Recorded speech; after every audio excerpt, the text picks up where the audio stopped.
Welcome, gentle wanderers of the night, to another serene journey with unknown sleepers. Tonight, we invite you to drift along the banks of the ancient Nile, where the humdrum lives of ordinary Egyptians unfold in quiet rhythm. Before we begin, please take a moment to subscribe to the Unknown Sleepers channel. Your support helps us weave these tranquil tales, guiding you softly into restful slumber. Settle into your bed, let your eyes grow heavy, and allow the forgotten jobs of ancient Egypt to carry you away step by soothing step. Imagine waking in the cool dawn, the air carrying the scent of mud and lotus flowers. It is sometime between 2500 BCE and 30 BCE, and you are a common soul in the land of the pharaohs, living along the fertile banks of the Nile. Your life is not one of golden tombs or royal courts, but of daily labor, of tasks so routine they fade from history's grand tales. Tonight, we'll wander through the centuries, exploring the forgotten jobs of ancient Egypt, those quiet occupations that sustained a civilization. We'll linger on the tools, the routines, the challenges, and the people, all in a gentle flow, to ease you into sleep. Let us begin slowly as the sun rises over the timeless river. Your day begins before the sun fully climbs, in a small mud brick house along the Nile. The year might be around 2600 BCE during the Old Kingdom, when the pyramids of Giza begin to rise. Your home has walls of sun-dried brick, a flat roof for sleeping in summer, and a floor of packed earth, smoothed by years of feet. A reed mat serves as your bed, covered with a linen sheet, and a clay lamp flickers faintly, its oil scent mingling with the morning air. One forgotten job is that of the reed cutter. You rise early, your hands rough from yesterday's work, and take a sickle of flint or copper, its edge worn but sharp. The Nile's edge is your workplace, its waters teeming with fish and papyrus reeds that stretch toward the horizon. You wade into the shallows, the mud sucking at your feet, and cut bundles of reeds, their green stalks bending under your blade. The task is slow, each swing deliberate, the water cool against your calves. You stack the reeds on a woven mat, their weight growing as the sun climbs, and haul them to the village for mats, baskets, or boat building. The work is repetitive, your arms aching, but it feeds your family, a quiet necessity in a land of plenty. Another job is the mud mixer. After cutting reeds, you might join others at the riverbank, mixing mud with straw to make bricks. You scoop wet Nile mud with your hands, its texture slick and cold, and knead it with chopped straw, the mixture gritty against your skin. The process takes hours, your feet stamping the mud into shape, the sun baking your back. You shape the bricks with wooden molds, stacking them to dry, their edges cracking in the heat. The job is unglamorous, unnoticed by the scribes who record pharaohs, yet it builds the homes and temples that define Egypt. Hygiene is simple. You rinse your hands in the Nile, the water murky but cleansing, and dry them on your linen kilt. Soap is unknown, so you scrub with sand, the grains rough but effective. Your hair, tied with a cord, gets a comb of bone, its teeth catching lice, which you flick into the river. The workday stretches long, and you return home, your body weary, to eat bread and beer by lamplight. Picture yourself in the shallows, the sickle's steady swing, the mud's cool grip. These are the forgotten jobs, a quiet pulse of life. Along the Nile, picture yourself in the shallows, the sickle's steady swing, the mud's cool grip. These are the forgotten jobs, a quiet pulse of life along the Nile. Let us pause to consider the tools and routines of these early jobs. The reed cutter's sickle, forged from copper or flaked flint, is your constant companion, its handle smoothed by your grip. You sharpen it with a stone each morning, the scrape a soft rhythm, and carry it to the river, its weight familiar in your hand. The reeds resist, their stalks tough, and you cut methodically, stacking them on a mat woven from last season's harvest. The mat creaks under the load, and you drag it ashore, the task slow and steady, the sun warming your shoulders. The mud mixer's tools are simpler still.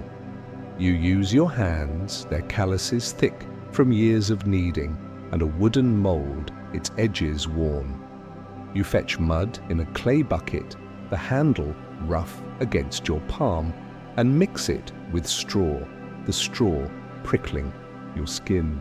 Your feet stamp the mixture, the mud squelching between your toes, and you shape bricks with care, their forms uneven but sturdy. The routine is endless. Fetch, mix, shape, dry. A cycle that fills your days, unnoticed by the elite who dwell in stone. You work from dawn to dusk, pausing only to sip water from a clay jar, its taste earthy. The Nile's flow is your clock, its rhythm guiding your cuts and stamps. At day's end, you rinse in the river, the water washing away mud but not fatigue, and return home, your tools set aside for tomorrow's labor. Imagine the sickle's scrape, the mud squelch, the mat's gentle creak. These tools and routines are your life, a quiet thread in Egypt's story. As we move to the Middle Kingdom, around 1900 BCE, your world grows. The Nile's floods are more predictable, and villages expand into towns. You might live near a granary or a temple, the air thick with the scent of grain and incense. The population swells, and with it, new jobs emerge, each a quiet cog in Egypt's machine. One such job is the grain sifter.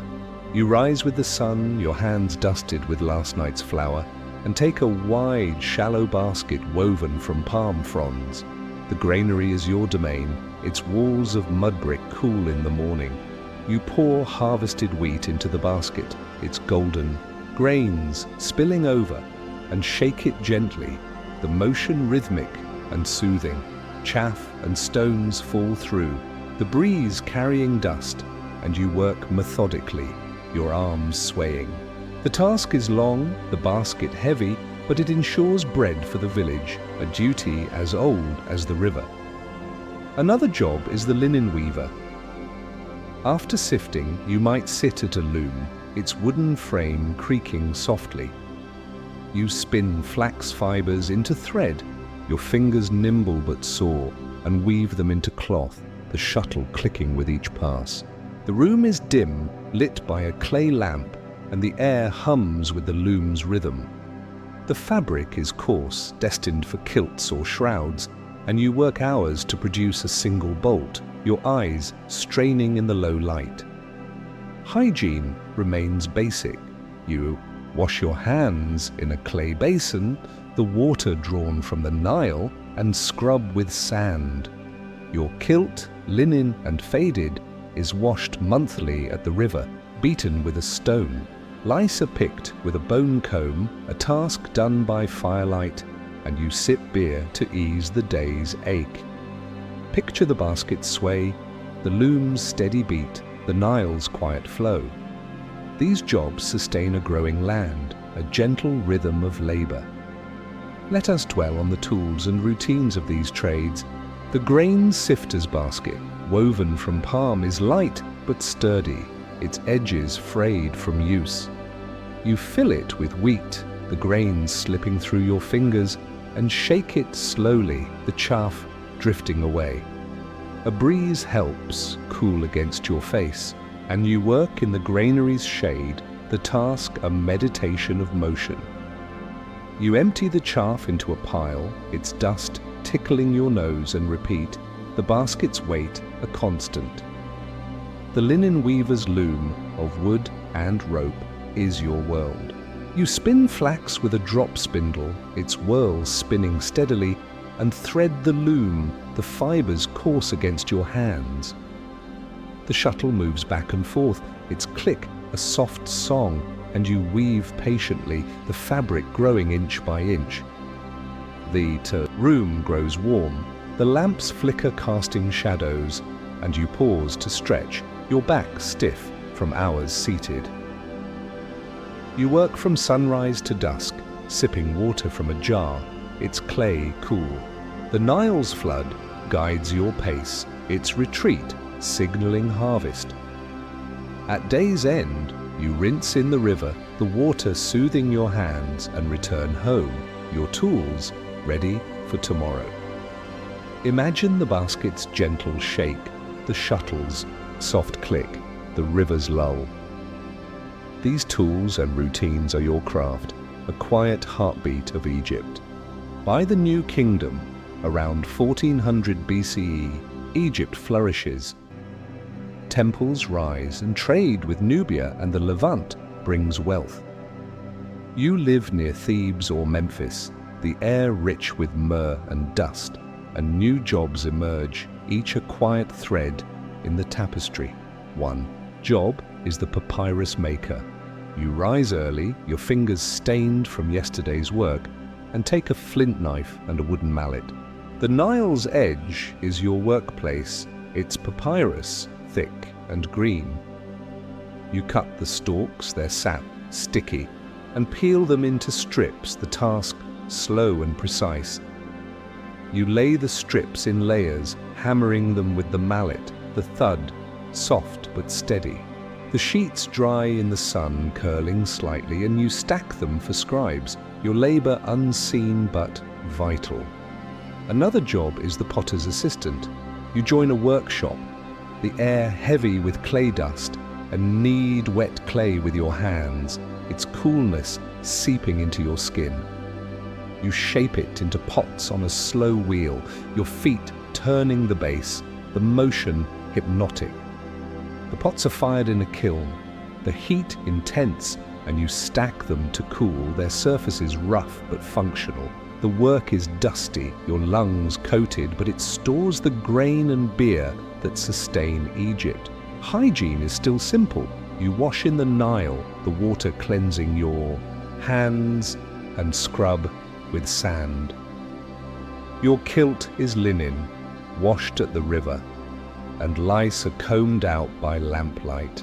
You sip beer, its taste bitter, to ease the day's toil. Picture the papyrus's sticky cut, the wheel's steady turn, the Nile's gentle flow. These jobs build a golden age, a quiet pulse of labor. Let us linger on the tools and routines of these crafts. The papyrus maker's knife of flint or copper is sharp and light, its edge honed daily.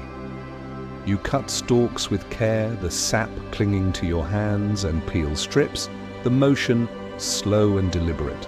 The mallet, wooden and worn, hammers the layers, its thud a soft beat, and you dry the sheets on a mat, the sun warming your back. The task is repetitive, the stacks growing, a quiet service to the scribes. The potter's assistant's wheel of wood and stone is your domain. You knead clay with your hands, its texture slick, and shape pots, the wheels turn a gentle rhythm. Your feet press the base, the motion steady, and you fire the pots in a kiln, the heat drying your throat. The routine is long, knead, shape, fire, cool. A cycle that fills your days, unnoticed by the elite. You work from dawn to dusk, sipping water from a jar, its clay cool. The Nile's flood sets your pace, its retreat signaling harvest. At day's end, you rinse in the river, the water soothing your hands, and return home, your tools ready for tomorrow. Imagine the knife's gentle scrape, the wheel's soft turn, the river's lull. These tools and routines are your craft, a quiet thread in Egypt's story. By the late period, around 500 BCE, and into the Ptolemaic era, Egypt changes. Greek rulers arrive, but old jobs persist. You live near Alexandria or a Nile village, the air thick with salt and sand, and the forgotten trades endure. One job is the salt collector. You rise with the dawn, your skin cracked from yesterday's sun, and take a wooden rake and clay baskets. The desert edge is your workplace, its salt pans glistening white. You rake the salt, its crystals sharp against your hands, and scoop it into baskets, the weight growing. The task is slow, the sun beating down, but it preserves fish and meat, a quiet necessity in a changing land.